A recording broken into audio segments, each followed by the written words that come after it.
세상이 진짜 빠르게 변하거든요. 여러분들 여러분들 상상도 못 하겠지만 네. 내가 대학을 갈 95년도에는 서울대학 몇 살이에요? 나요? 내가 이제 51살이죠. 55살. 진짜요? 예. 동안이시네요. 그래서 그거 동안에 무슨 할아버지 할배. 그래서 내가 대학을 갈 95년에는 서울대학교 최하위권 과 중에 뭐가 있었냐면 서울대 치대가 있었어요. 예? 서울대 치대가 내가 학교를 다닐 때는 서울대 최하위권이었어요. 그래서 서울대를 지원하는 학생들이 원서를 어떻게 쓰냐면 내가 가고 싶은 대학 1지망. 근데 보통 대학 원서에 3지망까지 썼었거든요. 내가 가고 싶은 대학 3지망, 첫 번째 1지망 쓰고 두 번째는 그 다음 떨어지면 어떡할까 해서 내가 첫 번째 1지망과 비슷한 거 그걸 하나 쓰는 게 2지망. 마지막 3지망이 에이 이도 저도 아니고 진짜 뭐냐면 진짜 이 떨어지면 안 되겠다 싶어서 보통 어디를 쓰냐면 서울대 최하위권을 쓰는데 그때 제일 많이 쓰는 게 치대예요. 선생님도 치대 붙었었어요? 나는 그거 안 썼죠. 나는 뭐 화학과 물리학과 이렇게 썼기 때문에. 오. 그래서 간지나. 그래서 어떻게 되냐면 서울대 치대를 가는 게 1990년대에는 서울대 가는 학생들 입장에 약간 부끄럽다기보다는 뭐 치대야 뭐 이런 거였어요. 근데 아시겠지만 요즘 세대의 대학교 치대나 의대는 인기가 있어요, 없어요? 어마어마하잖아요. 그러니까 세상이 어떻게 변할지는 전혀 모른다는 얘기예요. 근데 더더욱 기가 막힌 건 올해 입시에서 어떤 일이 벌어졌죠? 올해 입시에서 올해 입시에서 어떤 일이 벌어졌었냐면 상위권 의대에 합격한 학생들이 의대를 포기하고 카이스트로 많이 갔죠. 정말입니다. 정말입니다. 그래서 아마 여러분들 중에 피해 본 사람도 있을 거예요. 여러분들 떨어진 이유가 여러분들 카이스트 떨어졌다고 하면 이유가 많은 의대 복수 합격자들이 카이스트로 많이 갔어요. 즉 뭐냐면 세상이 변하는 게 이런 지표에서도 살짝 나타난다는 거예요. 그래서 은근히 세상이라고 하는 게 자꾸 마구마구 변하고 있거든요. 그 변화의 핵심에 뭐가 있어요? 지금 얘기하려고 하는 AI가 있는 거예요. 근데 이 AI는 앞으로 올 세상에서 그 격차가 어마어마해질 겁니다. 격차라고 하는 게 어마어마해질 겁니다. 자, 무슨 말이냐? 우리가 사는 세상은 우리가 소위 자본주의 세상이라고 할 수 있죠. 자본주의 세상이잖아요. 이 자본주의 세상에서는 열심히 노력하면 우리도 부자가 될 수 있습니까? 네. 열심히 노력하면 우리도 부자가 될 수 있습니까? 네. 그 우리가 부자가 될 수 있는 가능성이 더더욱 희박해진 겁니다. 확률이 없다가 아니라 앞으로 올 AI 시대는 우리가 아무리 노력해도 우리가 부자가 될 가능성이 더더욱 희박해집니다. 왜냐? 여러분 전통적 부자를 한번 생각해 볼까요? 전통적인 부자들. 예를 들면 혹시 여러분 뭐 이런 말 들어본 적 있어요? 카네기? 카네기? 카네기. 네, 뭐냐면 이 사람 이름을 딴 대학도 있죠. 미국에 가면 카네기 멜론이라고 엄청 명문대가 있거든요. 이 사람 이름을 딴 건데 원래 이 사람은 거지예요, 거지. 어디 살던? 아일랜드. 그 영국 옆에 아일랜드라고 있잖아요. 거기가 이제 영국 브리튼 섬에서의 정치적 압박 때문에 그러니까 거지로 살던 곳이에요. 그러다가 굶어 죽지 못해서 이 아일랜드계 이민자인 카네기 집안 할아버지가 어디로? 미국으로 이민을 간 거예요. 그래서 미국 이민 1세대 집안의 자녀예요. 그럼 당연히 아일랜드에서 거지로 지내는데 미국 와서 부자가 될 리는 없잖아요. 그리고 당연히 이 사람은 거지니까 학교도 간 적이 있겠어요? 학교도 간 적도 없었겠어요? 학교 간 적도 없어요. 무학의 거지예요. 무학의 거지. 그래서 이 카네기라는 사람은 어떻게? 뭐부터 시작해요? 슈샤인보이. 슈샤인보이가 뭐예요? 네? 슈샤인보이. 구두 닦기. 슈샤인보이. 뭐냐면 아무런 능력 없는 사람이 처음에 할 수 있는 가장 기본적인 일. 구두 닦기. 그래서 카네기 이 사람은 아기 때 구두 닦기부터 시작해요. 그러다가 구두를 어디서 닦았어? 기차역에서 막 구두를 닦기 시작했던 거예요. 근데 아무래도 사람이 멍청했겠어요? 똘똘했겠어요? 똘똘해가지고는 구두 닦던 손님 중에 누가 있었겠어요? 부자. 기차역에 공무원이 있었을 거 아니에요.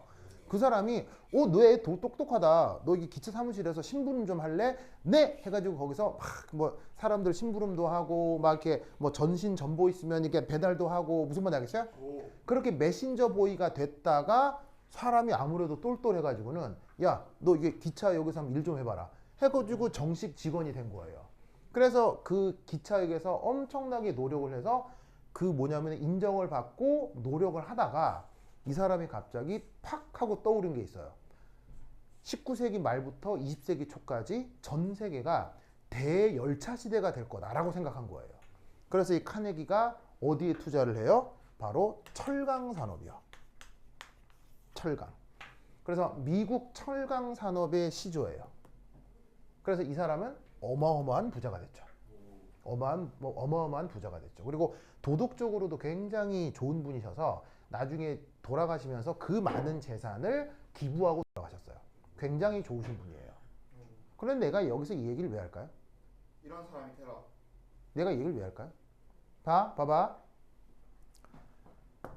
인생 역전한 거죠. 인생 역전한 거죠. 근데 지금은 불가능하다는 얘기예요. 왜? 자, 미래에 다가올 철강 산업을 준비했던 사람은 원래부터 흙수저예요, 원래부터 금수저예요? 흙수저죠. 즉 미래에 다가올 세상을 예견해서 잘 대비하면 흙수저도 성공할 수 있는 시대가 과거였다고요.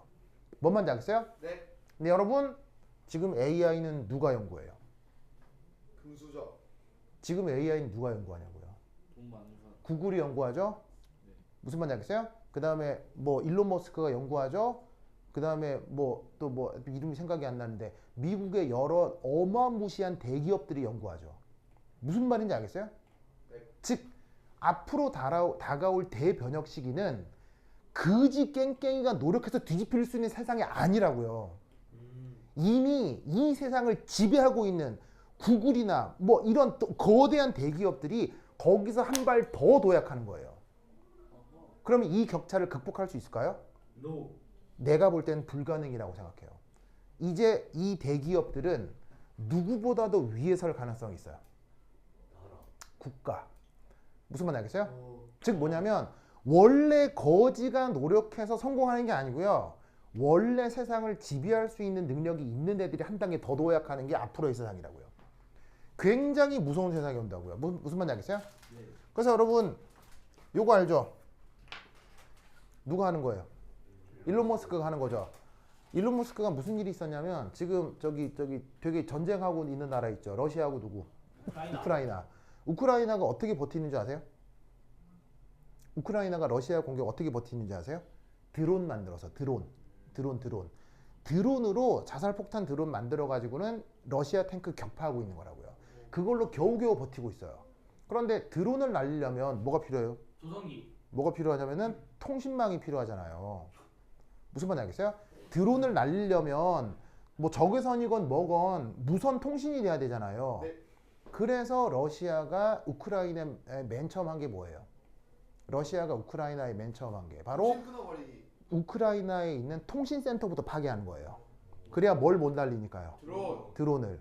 그런데 갑자기 그때 일론 머스크가 등장해서 스타링크 액티베이션. 무슨 말인지 알겠어요? 그래서 스타링크 액티베이션. 액티베이티드 스타링크. 무슨 말인지 알겠어요? 그래서 어떻게 돼? 온팡 통신망이 파괴된 상태에서 우크라이나 군인들이 스타링크에 접속해서 드론을 날리고 있는 거예요. 무슨 말인지 알겠어요? 멋있네. 멋있다. 자, 멋있는 것 같아요? 아 멋있어요. 그래서 어떤 일이 벌어졌느냐? 그래서 일론 머스크와 젤렌스키 사이에 약간 충돌이 있었어요. 그래서 일론 머스크가 뭐라고 그랬느냐? 내 말 안 들으면 스타링크 끊어버린다 라고 한 거예요. 빡치네. 여러분 이게 무슨 뜻이겠어요? 전쟁이랑 권력. 권력 관계가 바뀌고 있다는 얘기예요. 뭔 말인지 알겠어요? 한 사기업이 한 국가의 운명을 좌지우지할 수 있는 세계가 온다고요. 안 돼. 이런 생각 안 해봤죠? 무슨 말인지 알겠어요? 이런 생각 안 해봤죠? 네. 앞으로 올 세상이 진짜 무서운 세상이 온다고요. 즉 대한민국 몇 개를 합쳐도 구글 하나랑 싸워서 못 이기는 세상이 온다고요. 어떻게? 뭔 말인지 알겠어요? 네. 그래서 벌써 무슨 일이 벌어지느냐? 몇몇 직업들 중에 없어지는 직업이 있어요. 우연찮게 들은 얘기인데, 우연찮게 뭐 이렇게 뭐 페이지 보다가 들은 얘기인데, 여러분 그 작년에 2025년에 미국의 많은 법률 회사들 있죠. 우리가 영어로 로펌이라고 하는데, 그 로펌에서 일하는 직원들이 뭐예요? 변호사들이지. 그렇죠. 변호사들이 있는 그 뭐냐면 회사가 로펌이잖아. 작년 2025년 기준 미국 로펌에서 신입 변호사를 한 명도 안 뽑았대요. 변호사요? 예, 한 명도 안 뽑았대요. 작년 25년에. 뭐 나도 슬쩍 흘려들은 얘기라 진짜인지는 모르겠는데 그런 얘기를 슬쩍 들었어요. 그럼 이게 무슨 말이겠어요?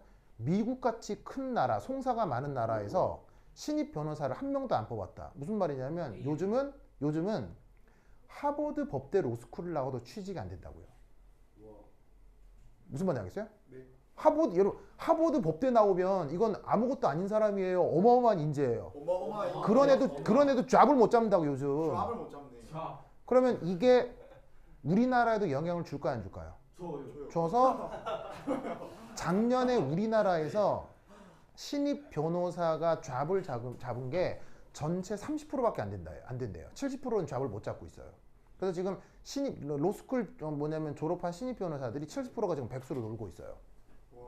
왜 이런 일이 벌어질까요? 바로 얘네가 많은 직업을 대체하기 때문이에요. 그러면 얘네들이 대체하기 좋은 직업이 뭘까요? 얘네들이 대체하기 좋은 직업. 반복 작업. 바로 첫 번째 1. 고소득. AI로 맨 먼저 대체되는 직업은 고소득 직업이에요. 왜? 돈 많이 주기 싫으니까. 사장님 입장에서는 고소득이 결국 사장님 입장에서는 비용이잖아요. 비용. 저기다 저. A남이. 맞아요. 사장님 입장에서 모든 사장님 입장에서는 비용이란 적이에요. 무슨 말인지 알겠어요? 오, 맞네. 맞아요. 맞는 거예요. 아니 인지상정. 어, 인지상정으로다가 쌤, 이거 초점 이상했어요. 응 구라야. 자, 사람 마음 다 똑같을 거 아니에요. 내가 사업하는데 비용이 높으면 좋겠어요? 낮을수록 좋겠어요? 맞아요. 낮을수록 좋지. 무슨 말인지 알겠어요? 네. 그럼 생각해봐. 내가 회사를 운영하는데 제일 많이 드는 비용이 만약에 인건비라고 하면 인건비를 줄이는 게 우선일 거 아니야. 네. 네. 그래서 AI 시대에 가장 먼저 대체될 사업은 고소득 사업이에요. 그래서 어떻게 된다? 왜 그게 하필 또 변호사냐? 변호사들이 하는 일, 특히나 초임 변호사들이 하는 일은 단순 반복 작업이에요. 단순. 자, 초임 변호사들이 하는 일은 뭐겠어요? 위에 시니어 변호사들을 위해서 자료를 찾아주는 역할을 하는 거예요. 그 자료를 찾아주는 자료를 전문 용어로 법조계에서 판례라고 하거든요. 몇 년 전에 뭐 어디에서 무슨 사건이 있었는데 결판이 어떻게 났다라는 자료들. 근데 놀랍게도 이 판례는 굉장히 전산화가 잘 돼 있습니다. 어느 나라건 심지어 우리나라도요. 그래서 우리나라도 일반 시민이라 하더라도 법원이나 검찰 서버에 일반인 권한으로 접근할 수 있는 영역까지가 있을 거 아니에요. 그 안에서 막 검색하면 관련 사건들 다 찾을 수 있어요. 일반인들도요. 오! 그러면 전산화가 잘 돼 있다는 얘기는 누구한테 딱이라는 얘기겠어요? AI. 그래서 미국에서 또 어떤 일이 벌어졌느냐? 혹시 여러분 고소득 직업 중에 회계사라고 알아요? 네. 회계사가 뭐예요? 큰 회사들에서 동계산 해주는 사람들이 회계사잖아요. 미국에서 어떤 일이 있었느냐? 어떤 회계법인이 미국에 기존에 있었던 다른 회계법인 50개를 동시에 샀어요. 50개. 한 회계법인이 미국에 있는 모든 회계법인을 50개를 한꺼번에 사서 거대 회계 대기업이 됐어요. 그리고 무슨 일 했게요? 거기에 있는 회계사들 다 해고시켰어요. 그러면 회계사들 자를 건데 왜 회사를 샀을까요? 바로 그 회계법인들이 가지고 있는 고객 정보. 우리 회사의 일거리를 막히는 큰 손들, 그 고객 정보를 위해서 회사를 산 거예요. 그래서 고객 정보를 싹 먹은 다음에 회계사들을 다 잘라버렸어요. 그리고 자른 회계사의 업무를 누구한테? AI. 그래서 요즘은 CPI 같은 이런 회계사 시험에 합격해도 취직이 안 돼요. 무슨 말인지 알겠어요? 그럼 이 앞으로의 미래 세계에서 가장 먼저 대체될 사람들이 누구다? 고소득의 단순 반복하는 직업들. 대표적으로 변호사, 회계사, 그리고 누구? 변호사. 잘 봐.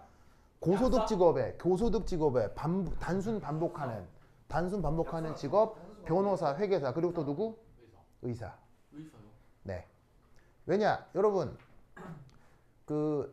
뭐냐면은 그 넷플릭스 드라마 중증 무슨 센터인가? 중증 외상 센터인가? 거기에 보면 대형 병원 있죠.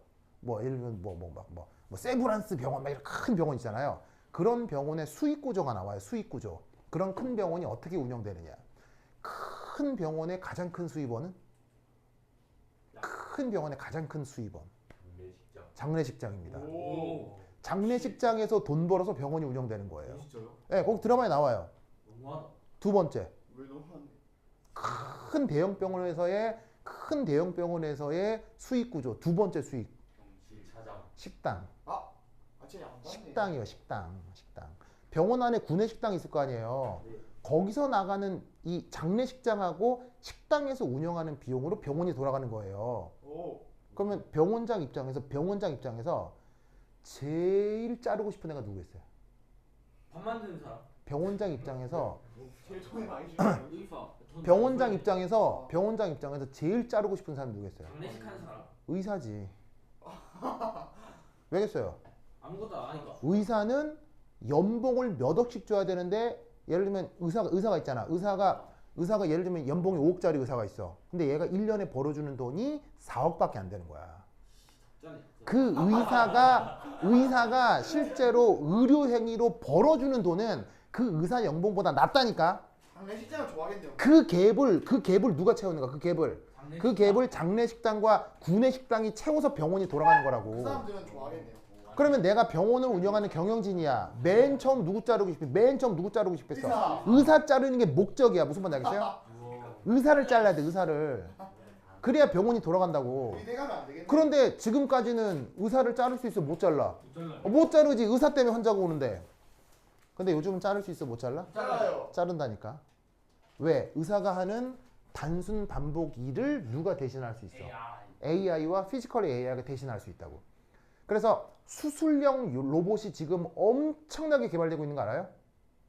수술을 대신해주는 로봇이 엄청나게 개발되고 있는 거 알아요?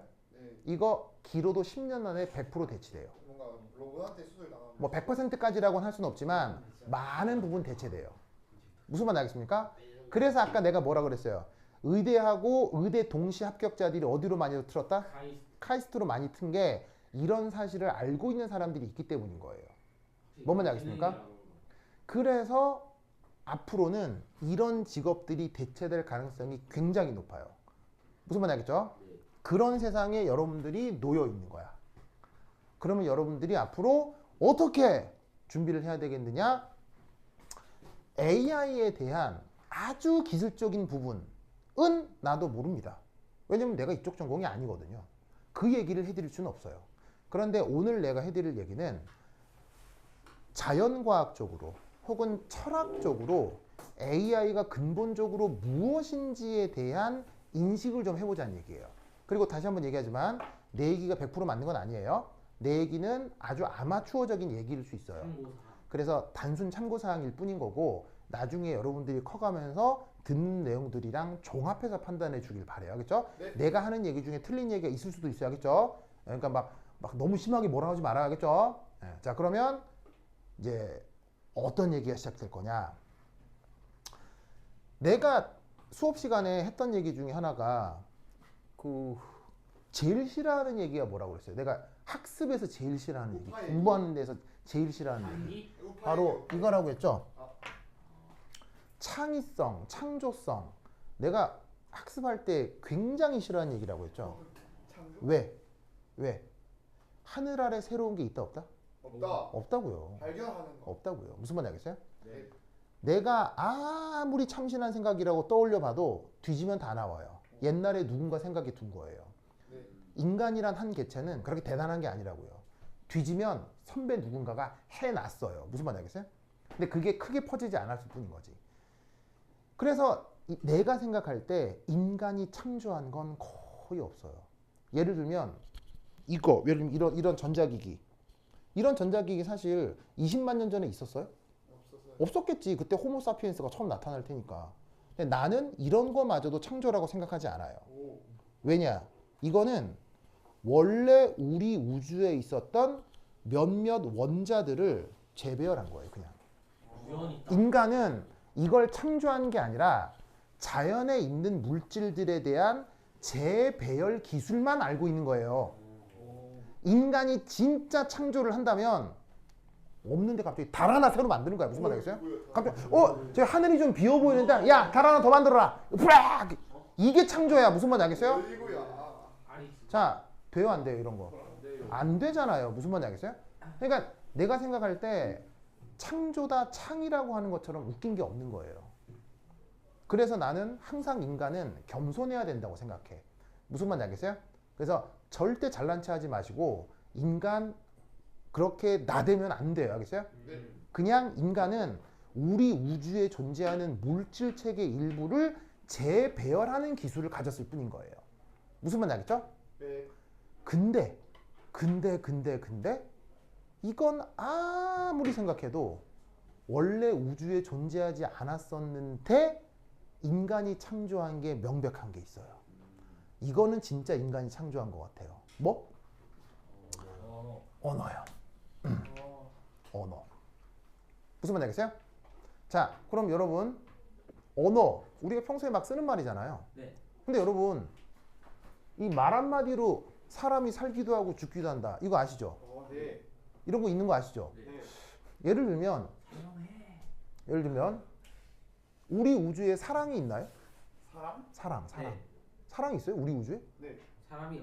사랑, love, 사랑. 있죠. 우리 우주에 사랑이 있어요? 뭐. 그럼 이제 예를 들면 내가 어느 문 밖을 탁 나갔는데 갑자기 저 앞에 사랑이가 서 있어. 안녕, 나 사랑이야. 뭐 이렇게 안녕, 나 사랑. 여기 서 있어. 그냥 사랑이. 뭐 그래? 거기 가서 사랑아 반가워 막 악수도 하고 막. 스노우가 사랑이 사랑하잖아요. 아 그래요? 아 그런 거. 저 응원합니다. 응원합니다. 네. 자, 우리 우주에 원래부터 사랑이 있었냐고요? 없었지. 알겠어요? 그러면 우리가 실제로 경험하는 건 뭐예요? 우리는 사랑을 만질 수도 없고 볼 수도 없어요. 우리가 경험하는 건 뭐예요? 사랑에 빠진 사람을 경험할 수 있는 거예요. 뭔 말인지 알겠어요? 그럼 약간 개념을 확장해 볼게요. 귀신 있어요? 귀신? 없어요. 귀신 있어요? 자, 귀신이 있는 걸 증명할 수도 없지만 없는 것도 증명할 수 있어요? 그것도 없어요. 그런데 여러분 귀신에 빠진 사람의 혹은 조금 다르게 얘기하면 귀신을 믿는 사람의 행동을 본 적은 있죠. 네. 그리고 심지어 귀신을 믿는 사람의 행동이 나한테 영향을 주기도 하죠. 어떻게요? 예를 들면 부적을 써서 준다거나 무슨 말인지 알겠어요? 뭐야 근데 막 누가 이거 좋대 해서 막 주머니에 넣어주고 막. 자, 귀신이 있는지 없는지 증명할 수는 없지만 귀신이라는 개념에 빠진 사람의 행동이 나한테 영향을 주기도 해요, 안 줘요? 저요. 주기도 하네? 그럼 하나 더 물어볼게요. 신이 있어요, 신? 하나님 있어요? 아니면 저기 알라신 있어요? 신에 빠진 사람. 신 있어요? 없어요. 몰라요. 무슨 말인지 알겠어요? 모르긴 해. 그런데 신이 있는지 없는지 우리가 알 수는 없지만 그렇게 말 아니잖아. 신을 믿는 사람의 행동이 나한테 영향을 줘요, 안 줘요? 저요. 주죠. 저요. 할렐루야. 그러면 다시 한번 얘기해 볼게요. 사랑, 귀신, 신. 그럼 실제로 얘네들은 있다고 생각해야 되겠어요? 없다고 생각해야 되겠어요? 반반. 나한테 물리적으로 영향을 주잖아요. 있다. 그게 언어의 힘이에요. 무슨 말인지 알겠어요? 오. 언어의 힘은 단순한 거예요? 엄청나게 무서운 거예요? 무서워요. 엄청나게 무서운 거예요. 나한테 물리적인 힘을 가할 수가 있다고요. 오. 무엇을 통해서? 다른 인간을 통해서. 오. 그러니까 사랑이건 귀신이건 신이건 있다고 해도 상관없는 거예요. 알겠어요? 있다고 가정한다 하더라도 상관없는 거예요. 그게 진짜로 나한테 물리적으로 영향을 주니까. 오. 뭔 말인지 알겠습니까? 네. 그런 언어를 극강으로 모아놓은 게 뭐라고 생각하면 되겠어요? 그 언어를 01100011000011로 바꿔서 극강으로 모아놓은 게 뭐겠어요? AI. 그게 AI라고요. 무슨 말인지 알겠어요? 이해하시겠습니까? 네. 그러니까 AI라고 하는 걸 뭐 저기 어디 돌아가면 AI가 안녕 나 왔어 이러고 있는 게 아니라 AI가 뭐다? 언어가 인간에게 영향을 주는 것처럼 준다라고 생각을 해야 된다고요. 오. 뭔 말인지 알겠습니까? 네. 그러면 이때 그 AI가 뭐라는 생각을 해야 되느냐? 도구다. 누구? 도구라는 말 알겠어요? 네. 근데 우리는 약간 오해를 하고 있는 게 AI로 무장된 안드로이드 같은 이런 실제로 이렇게 만져볼 수도 있는 녀석이 갑자기 뚜시 나타나가지고 앞으로 지구를 우리가 지배하겠다 무슨 말인지 알겠어요? 와가지고 막 인간을 막 때려주고 막 이런 것들을 상상한다고요. 왜? 영화에 그런 게 너무 많이 나오니까. 그런데 그런 미래도 언젠간 올 수 있겠죠. 언젠간 올 수 있겠죠. 하지만 지금 막 AI가 연구되고 있는 이 세상에서는 그것보다는 AI에 대한 약간 철학적 이해가 우선돼야 되지 않을까 싶은 거예요. 오. 언젠가는 그런 세상도 올 거예요. AI로 무정된 이제 구체적인 물체가 나타나서 우리를 위협하고 진짜 우리를 공격하는 날도 올 거예요. 알겠어요? 근데 그 전에 얘는 거대한 뭐일 뿐인 거다? 언어다라는 생각을 먼저 해야 된다고요. 그래서 이 AI는 언어 그리고 무엇의 모음이에요? 언어 그리고 무엇의 모음이에요? 문자. 에너지요. 오, 동현이 켄테. 에너지요. 에너지. 무슨 말이냐면 1001, 1001, 1001 이 신호를 뭐로 기억하는 거예요? 1001, 110000 요 이진법 신호를 뭐로 기록해 두는 거예요? 에너지. 전기 에너지로 저장을 해 두는 거잖아요. 그러니까 AI는 언어와 전기 에너지의 합이라고요. 무슨 말인지 알겠어요? 네. 그러면 이때 얘를 우리가 어떻게 생각해야 되느냐? 도구로서 생각을 해야 된다고. 그럼 여러분 잘 보세요. 도구라는 말을 일상생활에서 쓰죠. 네. 혹시 여러분 망치 잘 써요? 망치? 망치가 왜 나와요? 망치? 망치 이제 어떻게 쓰냐면 저 쾅쾅쾅해서 뭘 박는 거예요? 이게 못을 박는 거잖아요. 그럼 망치는 누구의 도구예요? 누구의 도구? 목수. 목수의 도구가 망치잖아요. 맞죠? 네. 그럼 여러분 봐봐요. 요 나무에 못 박을 때 있잖아요. 네. 이게 우리와 같은 아마추어가 못 박는 거하고요. 목수가 못 박는 거 같을까요? 다를까요? 달라요. 완전 다릅니다. 이게 내가 대학 다닐 때 일본 만화를 하도 좋아해가지고 여러 개를 많이 봤었는데 그때 일본 만화책 중에 목수 만화책이 있었어요. 수. 예, 진짜 목수의 삶을 전문적으로 보여주는 만화책이 있었어요. 일본 만화 중에서. 그래서 참, 그래서 이제 주인공이 목수 견습생부터 해서 목수의 그 장인이 되는 그 과정을 보여주는 걸 만화로 본 적이 있거든요. 예, 그래서 일본 사람들은 참 별 소재로 다 만화를 그린다라고 했는데 그때 와 이게 일반인들은 어떤 나무와 나무의 못을 박을 때 이런 식으로 반듯하게만 박기를 원하잖아요. 네. 근데 목수들은 이거 어떻게 박냐면요. 지그재그. 목수들은 있잖아요. 못을 땅땅땅 때려가지고 사선으로 박아요. 사선으로 박아요. 그래서 그냥 우리는 땅땅땅 때려가지고 푹푹푹 들어가는 거 같잖아요. 목수들은 땅 때릴 때 스냅을 탁 줘가지고 얘가 사선으로 착착착 들어가게 만들어요. 근데 일반인이 사선으로 들어가게 했다고 비슷하게 치면 어떻게 되게요? 못이 쿡 구부러져요. 잘못 때려가지고. 근데 목수들은 정확한 타격으로 두세 번의 타격으로 사선으로 푹푹 이게 팍 들어가요. 그럼 이게 왜 사선으로 들어가는 게 중요하게요? 잘 안 떨어지죠. 사선으로 들어가야 이게 잘 안 떨어져 나온다고요. 수직하게 들어오면 이렇게 빼면 쑥 빠져 나온다고. 근데 사선으로 들어가야 뺄 때 걸려가지고 안 빠진단 말이에요. 무슨 말인지 알겠어요? 네. 그럼 이 말은 무슨 말이겠어요? 이렇게 박는 것과 이렇게 박는 것은 도구의 문제예요? 실력의 문제예요? 실력. 무슨 말인지 알겠어요? 네. AI는 뭐라고요? 도구라고요. 그러면 AI는 정해진 도구예요. 무슨 말인지 알겠어요? 이미 대기업이나 국가들이 만들고 있을 거라고요. 네. 그런데 그 AI를 가지고 실력 있는 목수가 되면 고액 연봉을 받고 사는 것처럼 정해져 있는 AI를 실력 있게 쓸 때 여러분들이 실력 있는 사람이 되는 거라고요. 이해하셨어요? 네. 즉 AI가 막 몸을 가지고 와서 여러분들 때리고 막 으아 지구는 우리 것 해가지고 막 여러분들 막 살려주세요 AI 이걸 상상하는데 그래 그것도 오겠지 300~400년 후에 오겠지. 근데 당장 여러분들이 맞닥뜨리게 될 10년 20년 후의 미래는 우선 여러분들이 AI를 도구로서 활용하는 것에 대한 생각을 해야 된다는 얘기예요. 무슨 말인지 알겠어요? 네. 그렇다면 이 목수가 이걸 사선으로 받기 위해 얼마나 노력을 했겠어요? 무슨 말인지 알겠어요? 그러면 여러분은 이 AI를 잘 활용하기 위해서 훈련을 해야 되겠죠? 그 훈련 과정은 여러분들이 앞으로 어떤 학벌을 가졌느냐 아무런 관계가 없을 거예요. 여러분들이 어떤 대학을 나왔느냐 필요 없어요. 여러분들이 어떻게 훈련하느냐가 여러분들의 퀄리티를 높일 뿐이에요. 그 첫 번째 훈련이 바로 어휘입니다. AI를 잘 활용하고 싶어요? 어휘가 좋아야 됩니다. 혹시 여러분 챗GPT에 뭐 질문해가지고 답변 받아본 사람? 뭐 요즘 뭐 얼마나 다 있을걸요? 요즘 뭐 우리 집 딸들도 보니까 나같이 옛날 사람들은 버스 노선도 찾을 때 티맵 켜거든요. 근데 요즘 딸들은 챗GPT 떠가지고 해가지고 뭐 버스 노선도도 물어보던데요.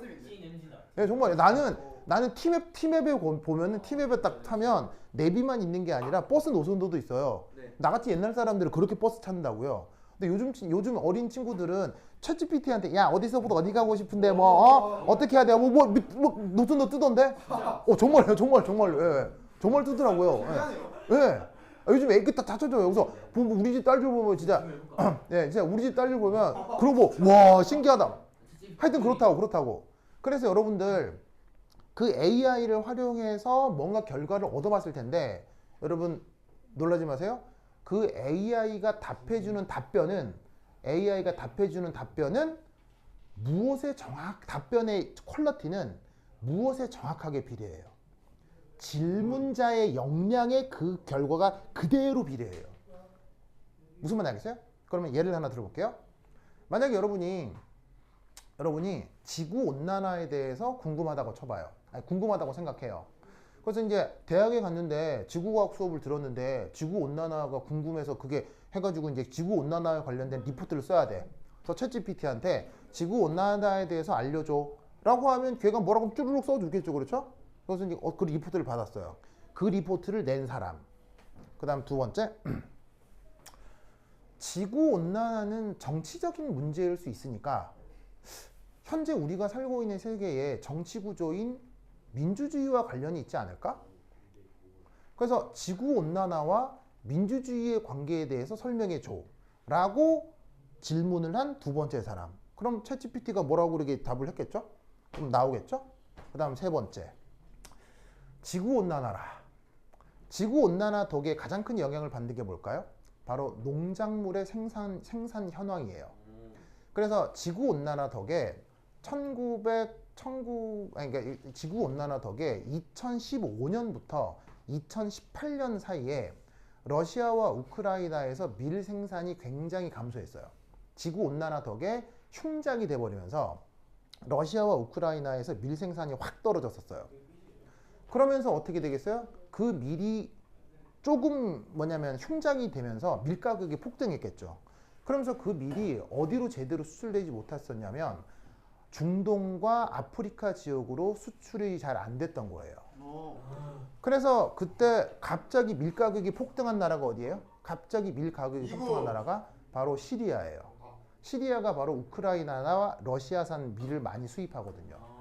그래서 지구온난화 덕에 러시아나 우크라이나산 밀 가격이 갑자기 오르면서 시리아에서 밀 가격이 폭등을 해서 빵 가격이 10배, 100배가 올랐어요.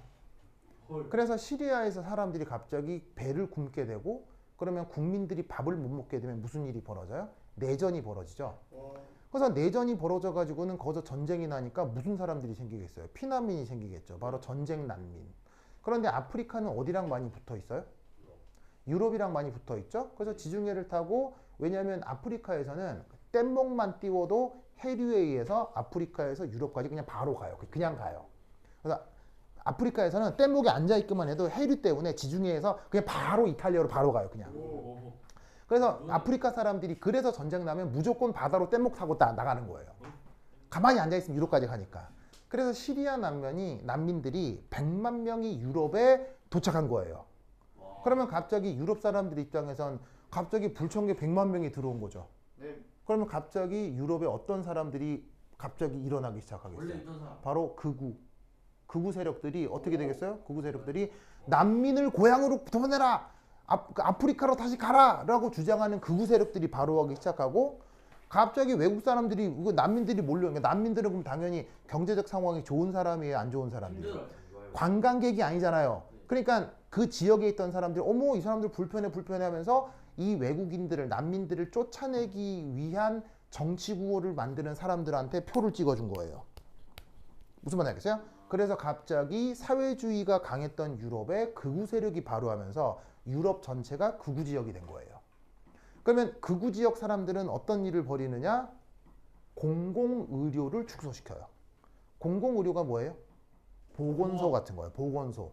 왜? 극우 지역, 극우 성향의 사람들은 모든 서비스들이 개인의 능력에 따라야 한다라고 생각하거든요. 내가 능력 있고 돈 많으면 더 좋은 의료 서비스, 가난하고 능력 없으면은 저급 의료 서비스를 받아야 된다고 생각하는 게 누구? 극우 지역 사람들이에요. 극우 성향의 사람들이에요. 그래서 그 사람들이 유럽 내에 뭘 없애버렸겠어요? 보건소를 없애버린 거예요. 그리고 의료보험에서의 공공지출 부분을 줄여버린 거예요. 그래서 유럽 내에 보건소와 공공의료 서비스가 점점점 줄어든 거죠. 네. 그런데 때는 바야흐로 2019년이 된 거예요. 뭐가 터졌죠? 코로나. 그래서 전 유럽에 뭐가 퍼졌어요? 코로나가 터졌죠. 자, 그런데 팬데믹은 어디서 막는 거예요? 개인 병원에서 막는 거예요? 아니면 공공의료가 막는 거예요? 공공의료가 막는 거죠. 그런데 지구 온난화로 시리아 난민 때문에 유럽의 공공의료가 완전 파괴된 거예요. 그래서 어떻게 됐다? 유럽에는 팬데믹을 막을 수 있는 기술적 역량은 있지만 하드웨어적 환경이 다 파괴돼 버린 거예요. 그래서 유럽과 그리고 이런 상황이 미국도 마찬가지겠죠. 미국은 공공의료가 있는 나라예요? 전혀 없는 나라예요? 미국은 공공의료가 전혀 없는 나라예요. 일본도 공공의료가 있어요? 없어요? 전혀 없는 나라예요. 즉 공공의료가 사라진 국가부터 초토화되기 시작한 거예요. 그런데 대한민국은 공공의료가 있어요? 없어요? 공공의료가 강력하죠. 크게 두 가지 뭐? 보건소와 의료보험. 그러면 왜 대한민국은 공공의료가 강할까요? 대한민국 사람들의 민주의식 때문이에요. 민주의식 때문에 대한민국은 민주당이 집권하건 반대쪽 당이 집권하건 그래도 의료만큼은 지켰던 거예요. 대한민국 사람들은. 무슨 말인지 알겠어요? 그래서 그 코로나 팬데믹 때 전 지구에서 가장 안정했던 지역이 어디예요? 그게 대한민국이었고 그래서 대한민국이 어느 반열에 오르게 된 거예요. 민주주의 국가 중 최고 선진국의 반열에 오르게 된 거예요. 무슨 말인지 알겠어요? 무슨 말인지 알겠어요? 그리고 지금 드린 이 말씀은 맞는 말씀이다라는 게 아니에요. 지금 드린 이 말씀은 철저하게 가설이에요. 가설. 무슨 말인지 알겠어요? 지구 온난화로부터 시작한 정치 구조로까지의 연결된 가설. 그리고 물론 이 가설은 정의론의 독특한 가설이겠어요. 나도 어떤 학자들한테 들은 얘기겠어요. 무슨 말인지 알겠죠? 네. 그러면 여러분 잘 보세요. 아까 1번 지구 온난화가 뭔지 알려줘. 답변. 지구 온난화와 민주주의가 무슨 관계야? 답변. 지구 온난화 덕에 등등등등 공공의료 뭐뭐뭐 코로나 뭐뭐뭐 해서 이거에 대한 논평을 해줘. 답변. 마지막 거. 어디에 퀄리티가 다르겠어요? 마지막 거. 무슨 말인지 알겠어요? 그러면 여러분은 이 AI를 활용해서 좋은 결과를 얻으려면 뭐가 필요하다는 얘기예요? 어휘. 무슨 말인지 알겠어요? 그러면 아까 방금 얘기했잖아요. AI를 정확하게 활용하려면 아까 방금 얘기했던 것처럼 공공의료가 무슨 말인지도 알아야 되고 그 다음에 극우가 뭔지도 알아야 되고 전쟁 난민이 뭔지도 알아야 되고 무슨 말인지 알겠어요? 그래서 이 여러분들에게 가장 중요한 능력 중에 하나가 어휘라고요. 그래서 맨 처음 시작할 때 무슨 얘기를 했어요? 멀티랭구얼, 바이랭구얼. 무슨 말인지 알겠어요? 그래서 여러분들에게 가장 중요한 게 어휘의 외국어 능력이에요. 이 내용을 챗GPT한테 하다가 영어로 쓸 수 있으면 금상첨화인 거죠. 와우. 무슨 말인지 알겠습니까? 와우. 영어가 더 퀄리티 좋아요? 우선은요. 오. 왜냐하면 그런 AI 그 뭐냐면 그 라지 랭귀지 굉장히 그 대형 언어 모델을 이미 영어로 만들고 있기 때문에 사실은 영어로 질문하는 게 편하긴 하죠. 오. 근데 오케이. 놀라지 마세요. 이미 미국의 AI 회사들은 HWP 파일도 인식할 수 있게 연구를 다 끝내놨어요. 그건 뭐예요? 네. HWP 파일이 뭐예요? 한글 파일이요, 한글 파일. 여러분, 아니 한글이 HWP잖아요. 그렇게 왜 망신시켜요? 여러분. 지금 미국 애들 미쳤다고요. 미쳤다고. 미국 애들이 영어로 된 문서뿐 아니라 한글 파일. 그것도 PDF로 된 문서뿐 아니라 한글 파일까지 직접 파헤쳐 보려고 연구를 끝내놨다고요. 우와. 무슨 말인지 알겠어요? 그런 세상이라고요. 이제 미국 애들은 HWP를 PDF로 변환하지 않고 바로 본 상태에서 영어로 바꾸는 것까지 프로그램을 끝내놨다고요. 무서운 애들이에요. 무슨 말인지 알겠어요? 근데 정말 무서운데. 그런 세상이라고요. 스케리. 그래서 왜? 이상한 리액션. 그래서 어휘와 함께 행간의 의미 알겠어요? 두려워. 그 단어와 단어 사이에 들어있는 의미까지 읽을 수 있게 공부를 철저하게 해주셔야 된다 이런 말입니다. 무슨 말인지 알겠어요? 알겠습니다. 그러면 이 어휘와 행간을 읽으면 그게 어디로 어디로 확장될 수 있겠어요? 잘 봐. 내가 처음에 단어의 뜻을 알았어. 그럼 단어가 품는 문장의 의미와 뉘앙스를 알았어. 그럼 내가 뭔가 점점 알고 있는 내용들이 많아지겠지. 그럼 그게 어디로 확장돼야 되겠어? 내 주변을 둘러싸고 있는 공공의 영역까지 확대가 돼야 되겠지. 그렇다면 나는 뭐를 가져야 돼? 정치적인 의식을 가져야 돼요. 네. 무슨 말인지 알겠어요? 그렇다고 내가 어느 당을 골라라. 그런 얘기는 절대 해줄 수가 없어. 알겠어요? 그런 얘기는 절대 해줄 수가 없어. 대신 이걸 하지 말라고. 내가 이런 의식을 가져서 미래 세대에 대비해서 언어를 공부하고 의미를 공부해서 내 나름의 결론으로 어떤 정치 의식을 갖는 것까지는 좋은데 그런 거 없이 그냥 우리 아버지가 뭐 여기 찍으래. 찍고 이거 안 된다 이런 얘기 무슨 말인지 알겠어요? 네. 여러분 내가 어느 지역에 살아. 이 지역은 뭐 그 당이 인기가 있으니까 찍어. 그런 거 안 된다 이런 말이야. 그런 거 안 된다 이런 얘기예요. 무슨 말인지 알겠어요? 그게 아니라 어느 쪽이건 내가 생각을 해서 이게 더 나의 정치 의식에 가깝다라는 판단하에 어떤 거를 선택하는 거지. 그게 아니고 누가 얘기해서 뭐 예를 들면 내가 어느 지역에 살아서 이건 안 된다 이런 얘기예요. 무슨 말인지 알겠어요? 네. 그리고 이 정치적 올바름에 대한 고민이 왜 중요하냐? 놀라지 마세요. 놀라지 마세요. 앞으로 이제 여러분들이 맞닥뜨릴 직업에 대한 얘기예요. 지금 현재 오늘 그러니까 어제까지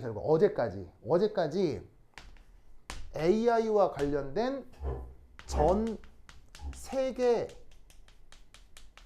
지표 1등 어디게요? 미국. 이건 뭐 말할 것도 없어요. 어디? 미국이죠. 미국이죠. 2등 어디게요? 중국. 일본. 중국이죠. 무슨 말 알겠어요?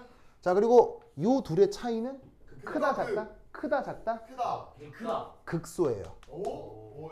예상만 하는데. 지금 전문가에 의한 예상으로는 한 4-5달 차이에요. 4-5달 차이. 오, 역시 동양. 자 왜냐 이쪽은 워낙 천재가 많고요. 그리고 중국도 천재들이 있나요? 사람이 천재 빼깔이에요. 그리고 이쪽은 돈도 많죠. 네. 그래서 이 AI 연구가 지금 요 둘 사이에서 지금 삐까삐까 하고 있어요. 근데 이제 구체적인 상업 모델이 미국에서 조금 더 많이 나오고 있기 때문에 1위인 거지. 요 사이의 차이는 극소예요. 알겠죠? 언제 뒤집혀도 이상하지 않을 정도예요. 놀라지 마세요. 3등이 어디게요? 대한민국. 3등이 어디예요? 대한민국 한국. 3등이 우리나라예요. 예. 3등이 우리나라예요. 운은 똑같다 이거. 아, 3등이 우리나라예요. 야, 쌤이가 우리나라 처음 뭘 보나 또. 여러분 놀라지 않습니까? 네, 진짜예요? 예, 어디서 본 정말입니다. 거예요, 쌤? 정말입니다. 찾으시면 나옵니다. 오, 참. 그리고 놀라운 거 AI 중에서 혹시 피지컬 AI라고 알아요? 피지컬 AI는 뭐예요? 논리죠. 피지컬 AI는 뭐냐면 AI를 직접 기계에 연결하는 거예요.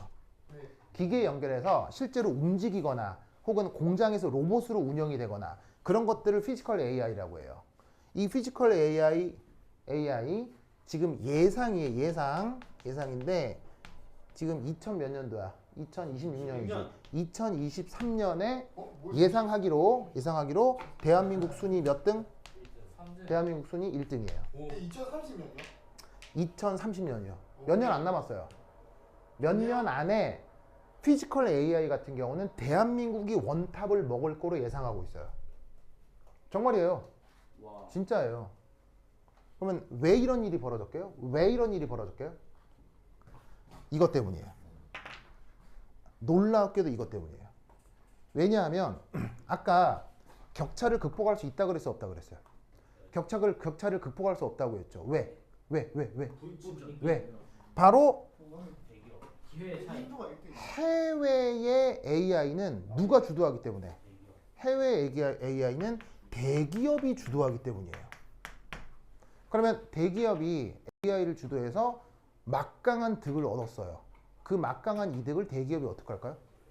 지네만 가져가요. 내 거지 뭐 하겠어요? 그런데 대한민국의 AI는 누가 주도할까요? 국가가 지금 국가가 주도합니다. 이게 다른 나라와 완전 다른 AI 발전 속도예요. 우리나라가 지금 뭐냐면 다른 나라들은 대기업 위주로 뭐냐면 발전을 시키고 있는 거예요. 그리고 중국도 당연히 국가 위주겠죠. 중국도 국가 위주인데 중국은 경제 체제가 좀 뭐예요? 경제 체제가 이제 민주적이라고 하긴 조금 불편하죠. 네. 무슨 말 하겠어요? 네. 그러면 전 세계에서 가장 민주주의가 발전한 나라가 어디예요? 그게 대한민국인데 대한민국은 이 AI를 국가 주도로 발전시키고 있는 거예요. 그러면 국가 주도로 발전시킨 AI는 그 이득을 어디로 다시 환원하겠어요? 국민. 무슨 말 하겠어요? 그게 평가가 들어간 거예요. 그래서 현재 대한민국 AI 수준이가 굉장히 높다고요. 그러면 내가 얘기하고 싶은 건 뭐냐? AI로 돌아올 세상에서 우선 뭐부터 잘하자? 투표요. 와. 투표부터 잘하자고요. 그럼 추천해주는 투표 하나 있어요? 투표부터 잘하자고요. 추천. 무슨 말 알겠습니까? 다른 뒤에 누구- 그래서 이제 자, 잘 들으세요. 여러분들 그러면 왜 갑자기 이렇게 발전할 거냐면 우리나라로 GPU라고 알죠? 그 그래피컬 프로세싱 유닛. 그 엔비디아로부터 받는 거. 26만 장 우리나라로 들어오게 돼 있죠. 네. 그 26만 장 들어오는 그 GPU를 대기업이 수주하는 거예요. 대한민국이 국가 단위에서 받는 거예요. 이. 대한민국이 국가 단위에서 받고 있기 때문에 이걸 이제 어디로 배부할 것이냐? 국가가 주도하는 산업 클러스터. 그래서 지금 어떤 일이 벌어지고 있냐면 우리나라의 유명한 대기업 있죠. 대기업과 여러 중소기업과 스타트업을 묶어서 하나의 클러스터로 묶었어요. 정부에서. 그리고 거기에 항상 뭐를 붙여요? 대한민국은 항상 거기에 대학. 그래서 이제 여러분들은 이번에 대학에 가시면 지방의 중소대학이라 하더라도 GPU를 공급받아서 거기서 실제로 프로그래밍으로 엄청난 계산을 실제로 해보는 경험을 여러분들이 직접 할 수 있어요. 오. 그걸 지금 국가가 준비하고 있는 거예요. 그래서 앞으로 여러분들부터 해서 AI와 관련된 전문 인력들이 만들어지게 될 거예요. 그걸 이제 여러분들이 각 지역의 모든 대학에서도 웬만하면 다 경험할 수 있는 세상에 올 거예요. 적어도 대한민국은. 그래서 그쪽 일을 할 사람들은 그쪽 일을 충분히 잘 배울 수 있어요. 무슨 말인지 알겠죠? 그런데 그래서 우선 여러분들이 만약에 프로그래밍 쪽이나 AI 쪽 연구를 한다면 적어도 10년 동안에는 진짜 바쁘게 일할 수 있을 거예요. 적어도 대한민국에서. 그래서 충분히 일을 할 수 있는데 중요한 건 10년 동안이요. 왜 10년이에요? 10년 후는 이재명 씨 겁니다. 10년 후는 그래서 AI가 다 개발됐을 거 아니에요. 자기가 잘려요. 예. 어이구야. 오, 돈은 많이 벌어놔요. 그래서 뭐냐면 10년 후는 이게 뭐냐면 그 10년 안에 다른 나라들은 굉장히 힘들겠지만 이 AI를 국가 주도로 민주적으로 발전시킨 대한민국은 상당히 편안하게 진행이 될 거예요. 그런데 그 10년 후는 이때부터는 누구도 장담할 수 없어요. 왜? 이제 완전히 AI가 피지컬 AI까지 완전히 기술이 도달을 했어요. 그럼 그 이후는 어떻게 된다? 그걸 연구하는 사람들도 필요가 없어지죠. 왜? 요즘 AI는 누가 연구해요? AI 자체가 AI를 발전시키죠. 그러니까 그 이후의 삶은 여러분은 어떻게 해야 될까요? 그건 아무도 모르는 거야. 무슨 말인지 알겠죠? 그러면 이때 어떻게 해야 되느냐? 이제 그 다음이야. 오늘 할 마지막 이야기. 지훈나이? 지우자 지우자 쓱쓱쓱쓱. 이시네. 그래서 지금의 뭐냐면은 현실 인식은 알겠죠? 네. 그래서 뭘 열심히 공부하라고요? 어휘. 그리고 나서 정치적으로 어떤 판단을 해야 되겠느냐를 항상 고민하고요. 아시겠죠? 그리고 이제 마지막 이야기 2.5. 그래서 상당히 긍정적으로 발전할 대한민국의 AI 시장에서도 이제 10년 후, 20년 후 우리가 어떻게 준비해야 되느냐. 바로 이겁니다. 자, AGI는 뭐 줄임말이에요? Artificial General Intelligence예요. 바로 AI가 충분히 개발이 돼서 피지컬 AI까지 완벽하게 결합이 된 상태에서 인류의 모든 행위가 거의 대체될 수 있는 세상, 그걸 AGI 세상이라고 해요. 알겠죠? 지금은 AI가 완전 순수한 에너지와 언어의 상태일 뿐인 거예요. 알겠어요? 근데 그게 진짜로 기기에 이식이 되고 무슨 말인지 알겠죠? 그래서 완전히 인간이 특별한 행동을 하지 않더라도 세상이 돌아가는 그런 세상을 AGI 세상이라고 해요. 이런 세상에서 이제 우리에게 가장 중요한 게 뭘까요? 이게 뭘까요? 몸. 바로 몸입니다. 오. 빌드. 이 스포 들었대 스포. 몸입니다. 자, 잘 봐요. AI가 아무리 발전해서 피지컬 AI까지 발전을 해도 AI가 절대 깨닫기 어려운 게 뭐겠어요? 몸. 바로 인간의 생각. 바로 장미에서 나는 향기요. 어이? 갑자기. 혹은 지금 먹었던 아이스크림의 맛이요. 오. 이걸 어떻게 코딩해서 얘한테 알려줄 거예요? 맞네요. 뭔 말인지 알겠어요? 즉 아니면 이런 거예요. 저기 되게 마음에 드는 여자가 있어. 뭐 존나 꼴려 막. 만약에 상상하는 거야. 아니, 그거 그 느낌 있잖아요. 그 느낌 있잖아. 아니면 막 저기 막 엄청 키 크고 잘생긴 남자가 있어. 키고 잘생기면서 그래서 그 볼 때 어머 내 스타일 할 때 오는 그 느낌 있잖아. 느낌. 그 느낌. 그걸 어떻게 코딩해서 알려줄 거냐고요. 무슨 말인지 알겠어요? 그걸 어떻게 코딩해서 알려줄 거냐고요. 다시 긁히겠노. 무슨 말인지 알겠죠? 그러면 여러분 봐봐요. 방금 내가 얘기한 그 모든 것들은 무엇을 통하는 거예요? 무엇을 통하는 거예요? 몸. 알겠어요? 와. 그래서 글쎄요. 이건 내가 볼 때 앞으로 100년, 200년이 아니라 수백 년이 지나야 할 건데 언젠간 AI가 인간의 몸까지 강탈하는 날이 올 수도 있을 것 같아요. 네, 올 수도 있을 것 같아요. 네, 정말요. 그리고 네, 올 수도 있을 것 같아요. 그래서 그런 내용의 영화도 있어요. 그래서 업그레이드라고 하는 영화가 있는데 내가 예전에 수업 시간에 한번 해줬던 영화가 있거든요. 예, 요거 꽤 괜찮은 액션 영화인데 요 내용이 뭐냐면 미래의 AI가 인간의 몸을 강탈해가는 과정을 보여주는 액션 영화예요. 굉장히 재밌어요. 그래서 오, 기회가 되면 보시고, 그러니까 지금 제가 해드리는 이 말씀이 정의론의 독특한 생각이 아니라 이런 걸 생각하는 예술가와 철학자들이 있다는 얘기인 거예요. 무슨 말인지 알겠어요? 자, 하지만 그 세상은 아무래도 너무 늦게 올 것 같긴 해요. 즉 정의론이 죽을 때까지는 그 세상까지는 안 올 것 같아요. 그렇다면 AI가 판치는 세상에서 인간이 인간다움을 유지할 수 있는 가장 유일한 수단, 그리고 AI와 차별되는 수단, 그게 바로 몸이란 얘기예요. 아. 무슨 말인지 알겠죠? 그러니까 이 몸, 그러면 이 몸을 활용한다라는 게 무슨 말이야? 그러면 이제 내 몸의 중요함을 어떻게 깨달아야 되겠어요?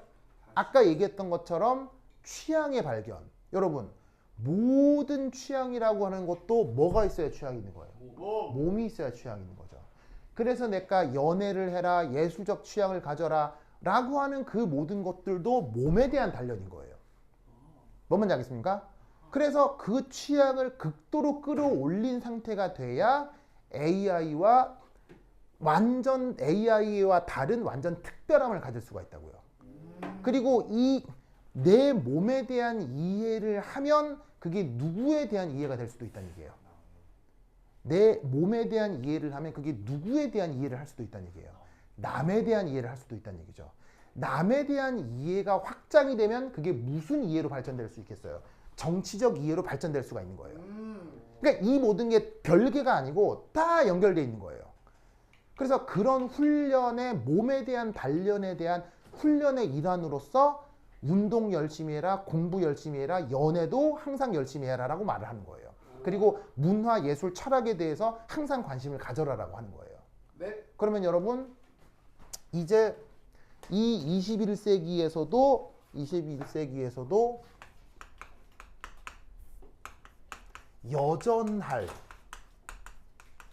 아주 여전할 직업이라고 할까요? 소명이라고 할까요? 그건 내가 볼 땐 이겁니다. 인간의 몸의 상승을 돕는 직업. 헬스 트레이너. 요게 미래에도 아주 중요할 거라고 생각합니다. 방금 누가 이런 직업으로 뭐냐면 PT 선생님, 뭐 트레이너 이렇게 말씀을 했는데 예, 그것도 영 틀린 건 아니에요. 그런데 여러분 잘 보세요. 이 몸이라고 하는 걸 여러분들이 어떻게 생각해야 되냐면, 여러분 잘 봐. 내가 책을 펴놓고 수학 문제를 보고 막 열심히 풀고 있어요. 이거는 정신의 훈련이에요, 몸의 훈련이에요? 정신의 훈련이에요? 뇌라는 자, 봐봐요. 내가 이 문제를 막 풀면 이 문제에 대한 테크닉이나 이 문제에 대한 풀이 기술, 의미 이런 것들이 남겠죠. 그게 어디에 나와요? 내 뉴런에 남을 거 아니에요. 내 뉴런은 정신이에요, 몸이에요? 몸이에요. 인간이 하는 모든, 정신이라고 얘기하는 모든 작용도 인간의 몸이에요. 알겠어요? 몸이라고요. 내 뉴런에 기억시키는 것도 몸이라고요.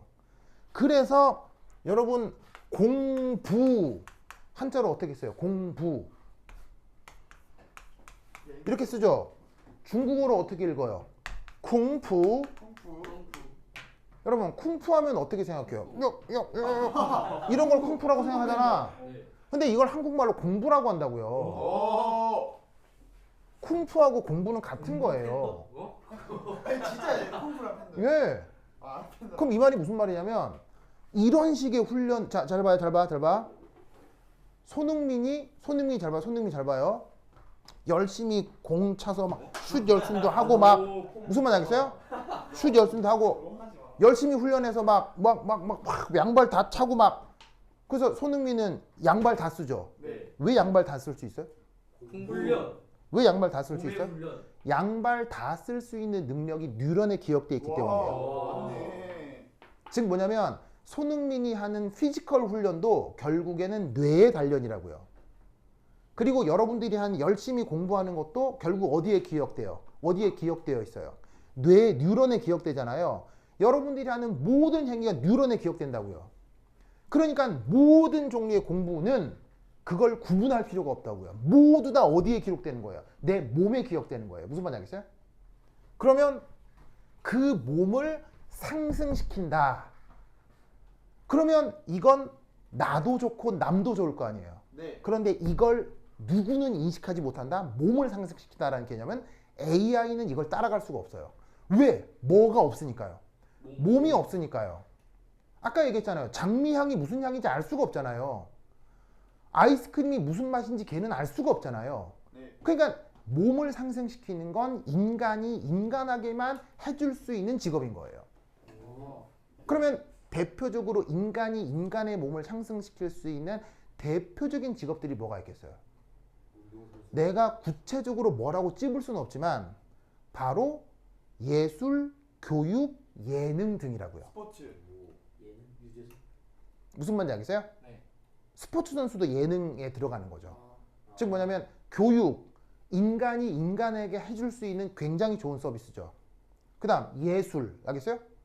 우리 딸이 그러더라고요. 우리 딸이 이번에 둘째 딸이 조리학교 들어갔거든요. 네. 조리고등학교에 갔는데 딸이 그러더라고요. 아빠, 나는 아무리 세상이 발전해도 기계가 만들어준 음식은 먹고 싶지 않을 것 같아. 라고 하더라고요. 무슨 말인지 알겠어요? 뭔 뜻인지 아시겠습니까? 그러니까 여러분들이 앞으로 AI가 완전히 구축될 세상에 그리고 자 봐. 불과 2, 3년 후도 인간이 예측할 수가 없어요. 지금 정의론이 얘기하고 있는 이것도 내가 부끄러워 죽겠어요. 왜냐하면 진짜로 이렇게 될지 아무도 몰라요. 아무도 모르고 다 틀릴 수도 있어요. 나는 진짜로 앞으로 2, 3년 후에 무슨 일이 벌어질지도 모르겠는데 여러분 앞에서 내가 혼자 아는 체 하는 것 같고 너무 부끄러워 죽겠다고요. 그래서 뭐라고 찍어서 절대로 말씀드릴 수가 없어요. 하지만 이런 것들을 머릿속에서 고민해 봤으면 좋다는 얘기죠. 고민해 봤으면 이라고 내가 조언을 드리는 거예요. 알겠죠? 네. 그래서 항상 살아갈 때 내가 지금 내 몸을 계속 단련시키고 있느냐, 그리고 내 몸을 단련시켜서 남을 돕고 있느냐, 아시겠죠? 그게 미래에 AI가 판치는 세상에 나의 가치를 높이는 일일 거예요. 그러면 다시 한번 생각해 봐요. 내 몸과 남의 몸의 가치를 상승시키는 방향으로 공부를 해 나간다 라는 거는, 이건 공부를 피상적으로 한다는 얘기예요? 진짜 공부를 한다는 얘기예요? 인베이자. 진짜 공부를 한다는 얘기인 거예요. 그러면 앞으로 여러분은 어떻게 AI가 올 세상에서 공부를 어떻게 하라는 얘기예요? 결론은 존나게 공부하라는 얘기예요. 무슨 말인지 알겠어요? 그게 최종적인 결과예요. 앞으로 올 세상은 가짜 공부는 필요 없는 세상이에요. 그래서 하나 예시를 들면 이런 거예요. 반응 속도론 중에 이런 거 들어본 적 있죠? 반응 속도는 언제 커져요? 온도가 올라갈 때 커지잖아요. 네. 이 얘기는 화학의 아주 중요한 얘기죠. 네. 그리고 온도가 떨어지면 반응 속도가 떨어지잖아요. 네. 이건 속도론 첫 시간만 들으면 누구나 아는 얘기죠. 네. 그래서 화학 시간에 이 얘기를 들었어요. 그리고 이 얘기를 딱 듣고 기계적으로 반응 속도가 올라가면 온도가 올라간다. 뭐 온도가 내려가면 반응 속도가 떨어진다. 그래갖고 이제 뭐 시험 문제 선택지 다음 중 옳은 것은 반응 속도가 뭐 온도가 올라갈 때 어떻게 된다. 이거 보고 다 맞췄다. 그래서 나는 이걸 맞췄어. 그럼 난 이걸 아는 거야. 해서 끝내는 사람이 있을 수 있죠. 그런데 온도가 변하면 반응 속도가 변한다고? 그러면 이 원리가 전 우주에 통용되는 원리라면 이 원리가 어디에도 통용되겠어? 어디에도 통용되겠어? 나의 몸, 남의 몸 모두에 통용이 돼야 되겠지. 그리고 그럴 거라고 믿어야지. 그게 자연과학을 공부하는, 학문을 공부하는 사람의 자세지. 그러면 어떻게 행동을 해야 되겠어?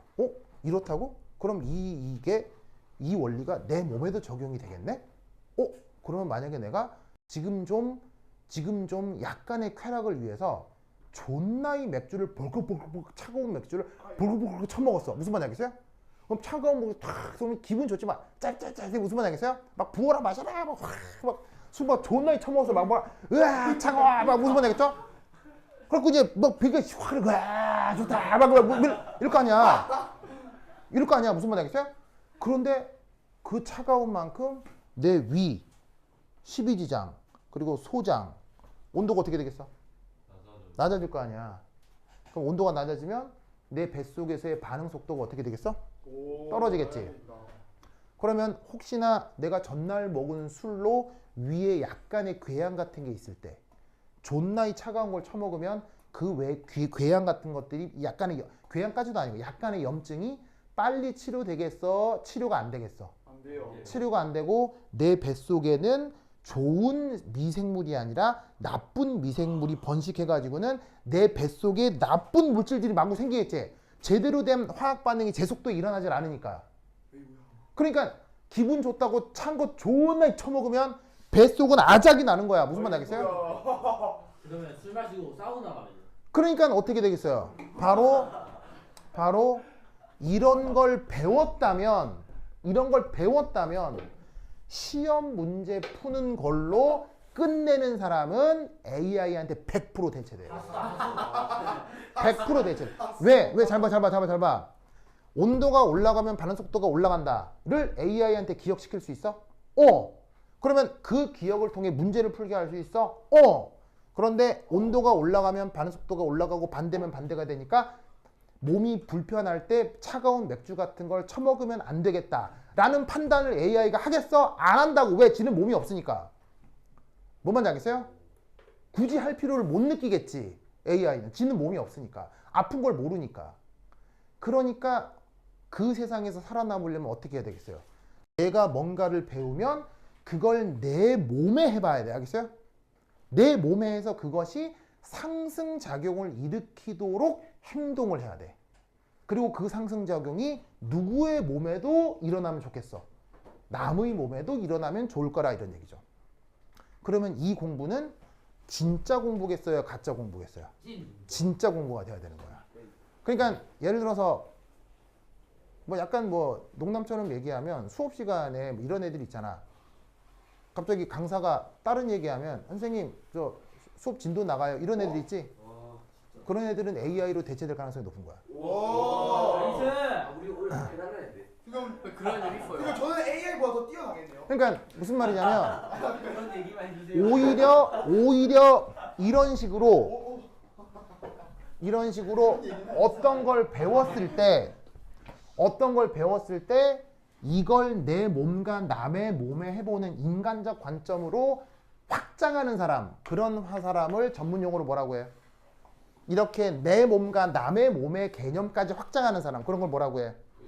그걸 내가 철자를 잘 기억을 못해서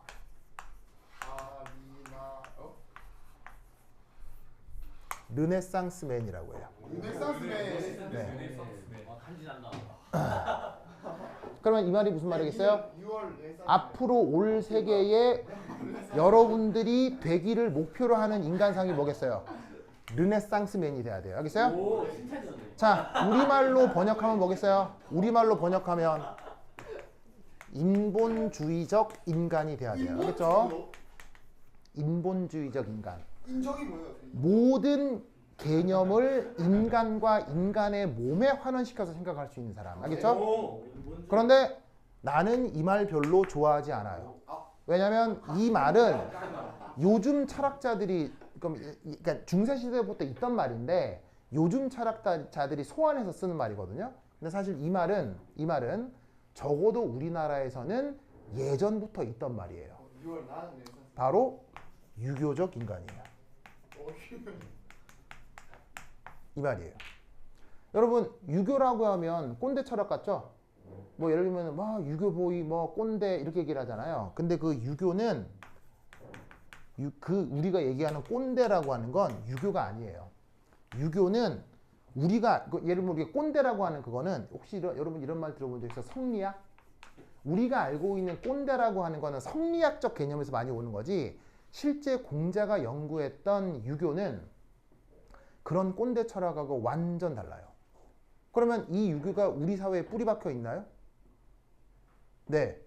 예를 들면 여러분 카페에서 누가 둔 지갑 내가 가져가면 돼요, 안 돼요? 안 돼요. 안 되잖아요. 그게 유교예요, 그냥. 오. 그게 유교예요. 그렇게 하면 유교 보이. 그게 유교예요. 자, 그리고 성차별하면 돼요, 안 돼요?